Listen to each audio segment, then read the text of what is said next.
My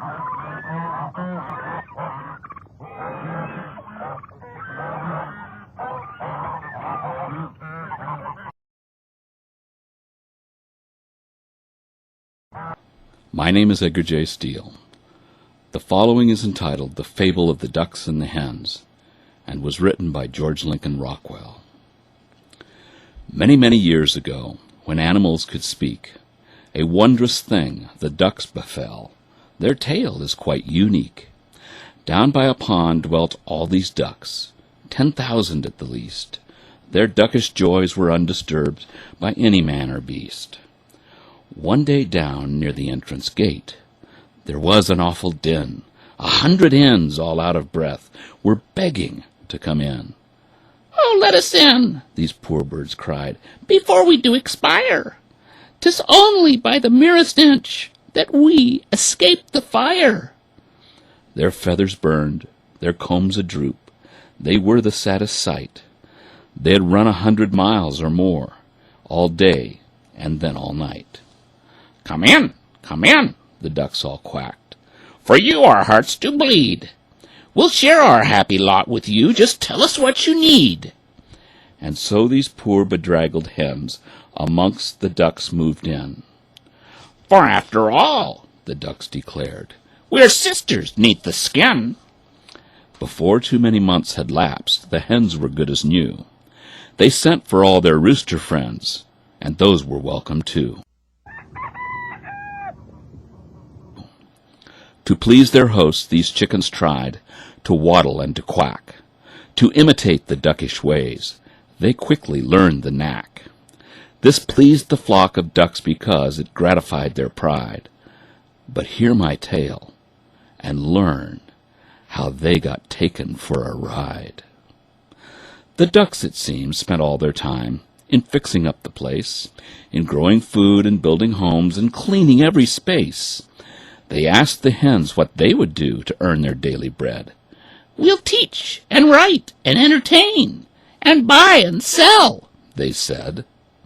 And so these hens began to teach the baby ducks and chicks. They traded food and eggs and things with many clever tricks. They wrote great books and put on shows. Of genius they had no lack. It wasn't long till chickens owned the Duckville daily quack. One day a mother duck who took her ducklings to the lake was flabbergasted when one said, "A swim I will not take." "Why, ducklings always swim," she gasped. "It's what you're built to do. Like bunnies hop and crickets chirp, and cows most always moo." "You're nuts," her son replied. "That stuff is all old hat. It's wrong for birds to swim. Besides, it's damn cold on my prat." "Oh, fie," the mother duck exclaimed. "You're talking like a fool." Up quacked the other ducklings then. "He's right. We learned in school." "Such talk must stop," the mother cried. "Those hens can't tell such lies. For sheer ingratitude and nerve, I'm sure this takes the prize." But she was wrong, for even then the hens did thump the tub, demanding that they be let into the Duckville Swimming Club. "But you don't swim," the ducks exclaimed. "To join, why should you care?" "That's not the point," the hens replied. "To exclude us isn't fair." The younger ducks, who'd been to school, agreed right there and then. "To keep them out is bigotry. 'Twould just be anti-hen." Outnumbered by the younger ducks, the old ducks soon did lose. The hens could join the swimming club if they would pay the dues. That night the Duckville Daily Quack contained this banner spread: "Reactionary ducks are licked. Duckville moves ahead." Down at the Duckville Gaiety, the young set laughed with glee at cracks about old fuddy ducks in burlesque repartee. Next day the hens were at the club. A petition they'd sent round. They objected to the swimming fund with fury and with sound. "You use our dues to fix the pond, to keep it neat and trim, and this is wrong," they said, "because you know we do not swim." "God help us," exclaimed a wise old duck. "Those chickens have gone mad. We'll take this thing to court, by George, and justice will be had." But when they went before the judge, imagine their dismay. A chicken judge decreed that they a heavy fine must pay. "Minorities must have their rights," the judge declared right then.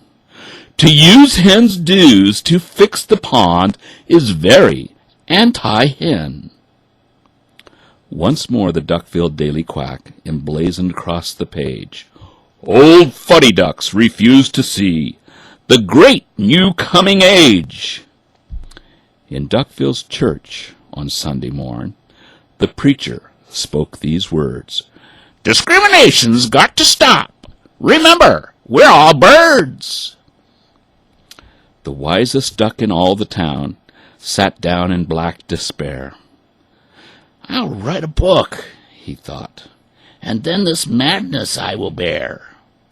Let swimmers swim, let hoppers hop, let each go his own way.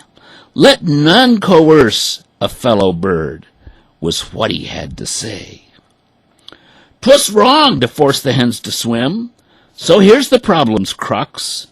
It's just as bad for hens to try to chickenize our ducks." "I can't print that," the printer said. "'Twill put me in a mess. My shop is mortgaged to the hens. The chickens own my press."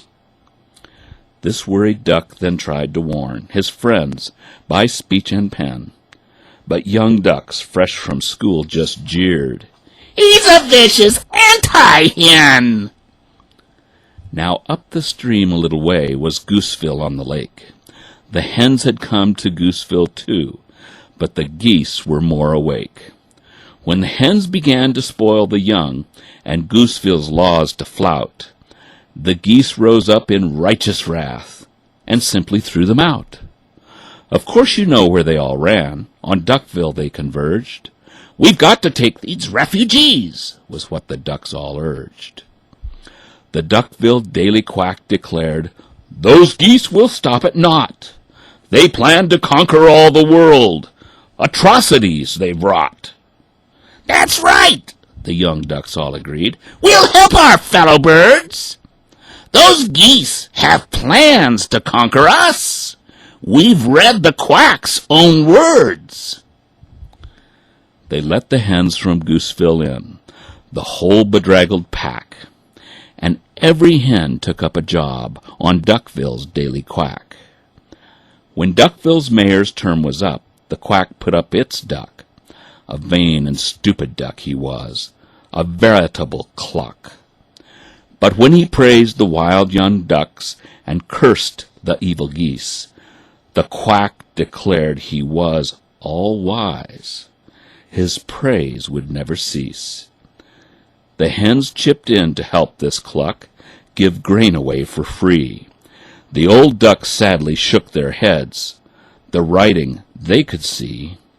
And sure enough, this stupid duck, he was elected mayor.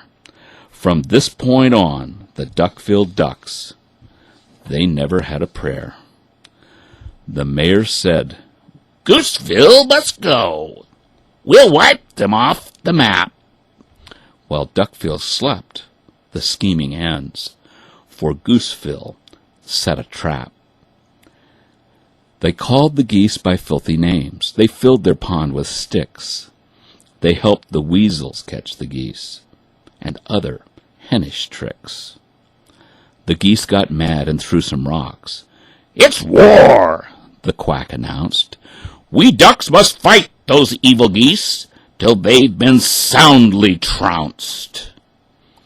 The ducks, who knew not of the tricks indulged in by the mayor, were filled with patriotic zeal, and pitched right in for fair.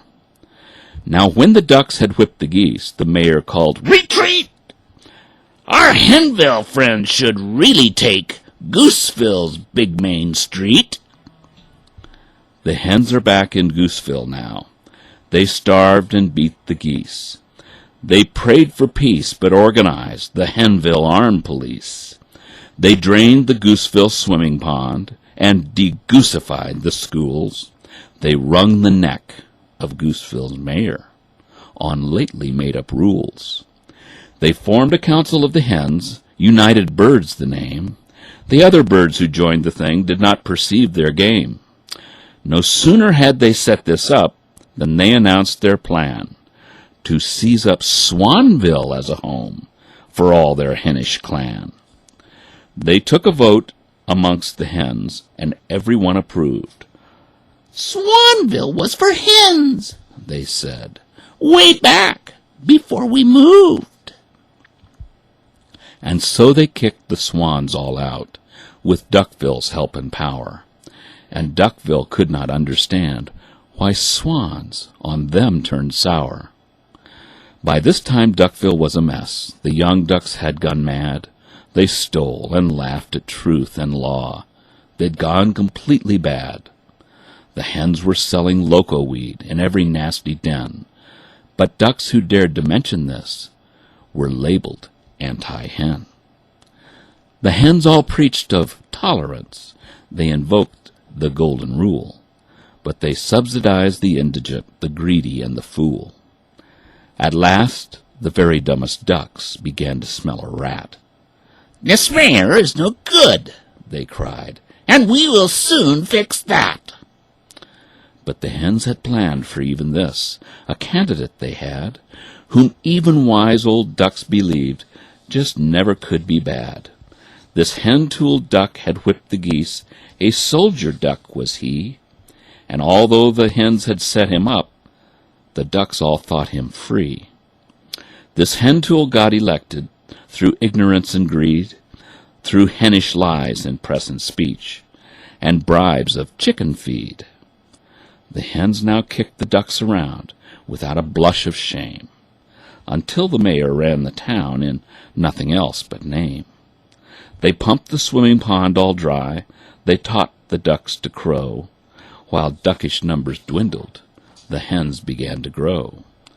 The hens stirred up the happy crows from out the piney wood to fight and mix and marry ducks in the name of brotherhood. Things got so bad that 50 ducks who knew of days gone by took up their wives and children and decided that they'd fly. They flew through storm and tempest. They froze, and many died. But on they drove until at last a lovely lake they spied. They settled down exhausted, but soon went straight to work, to build and clear and cultivate. No danger did they shirk. Now after many years of toil, this little band had grown. The fields around were full of grain from seeds that they had sown. The first ducks now were long since dead. Their struggles long had ceased.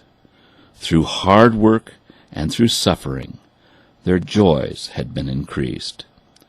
One day, down near the entrance gate, there was an awful din. 100 hens, all out of breath, were begging to come in. "Oh, let us in," the poor birds cried, "before we do expire. 'Tis only by the merest inch." This epic really has no end, because no matter how you fight 'em, these hens will show up every time, and so at